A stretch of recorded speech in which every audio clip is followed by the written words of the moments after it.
On entame tout d'abord ce journal ce matin avec ces images d'une maraude des Restos du Cœur hier soir à Lille. Louis Caillé est allé pour Grand Lille TV accompagner les bénévoles de l'association à la recherche de personnes en difficulté vivantes et dormant dans la rue.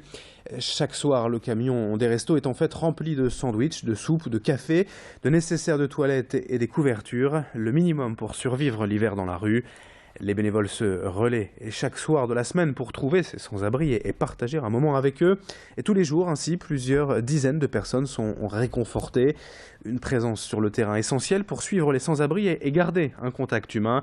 Explications et témoignages recueillis hier soir dans Lille par Louis Caillé. Ça nous apporte d'avoir un contact beaucoup plus proche avec les gens par rapport au centre où les centres déjà il faut donner un justificatif. Nous il n'y a aucun justificatif, on donne à toutes les personnes qui viennent nous voir, qui nous font signe. On fait beaucoup plus de social, on a beaucoup plus le temps de discuter avec eux, même par rapport au centre Saint-Sauveur où on donne des repas chauds. Et puis on crée vraiment un lien de proximité avec ces gens-là, on arrive à les suivre un petit peu, à leur donner quelques coups de pouce parfois. Autre information, autre image, en ce vendredi, la collecte des bouchons de plastique hier à Ronchin. Plusieurs fois par an, vous le savez, l'association Les Bouchons d'Amour envoie plusieurs tonnes en Belgique où tout est fondu et recyclé en palettes. L'argent récolté sert à financer du matériel pour personnes handicapées.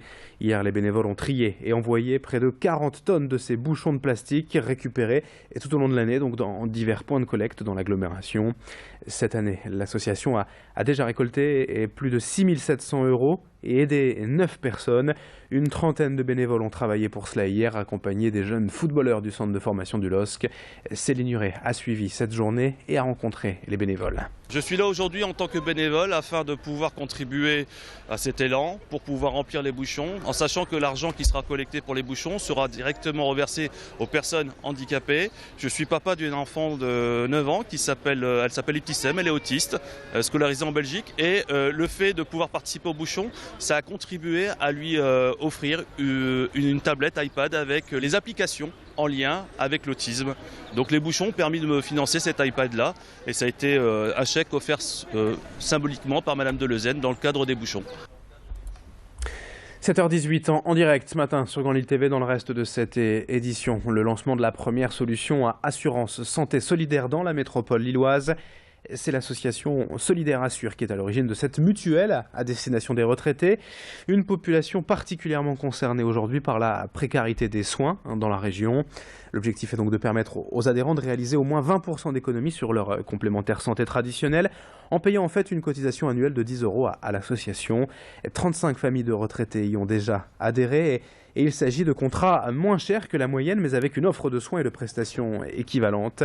À long terme, l'association pense à proposer cette solution aux étudiants et aux chômeurs, eux aussi en difficulté aujourd'hui. Explication au micro d'Alison Pelotier avec l'un des responsables de cette association. Il nous parle justement de cette population des retraités parfois en difficulté. Les retraités, quand ils quittent leur entreprise, ont souvent des augmentations tarifaires de leur complémentaire santé qui va de, on va dire, 150 à 200%, c'est-à-dire qu'avant, quand ils étaient salariés, ils payaient 50 € par mois à peu près et en quittant leur entreprise, ils se retrouvent à payer plus de 200 € par mois pour les mêmes conditions de garantie.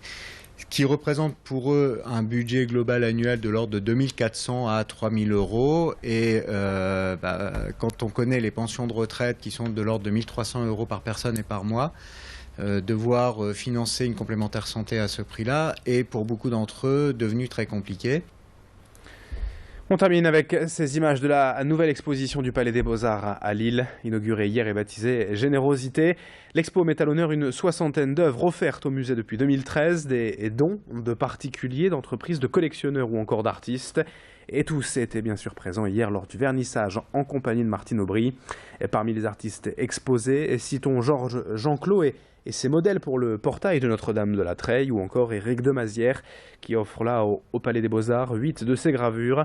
Et toutes ces œuvres, un heureux mélange de peinture, sculptures, dessins et photos rejoindront bien sûr les collections permanentes du musée au-delà de cette exposition. Présentation avec l'une des artistes donatrices au musée des Beaux-Arts au micro de Clotilde Le Guévac. Je fais vraiment partie des premières acquisitions, sinon la première, d'artistes du XXe siècle. photographe. Je crois que c'est une nouvelle orientation du musée. Donc, en tout cas, ça fait partie des premières œuvres contemporaines qui rentrent dans les collections du musée, qui sont essentiellement des collections anciennes.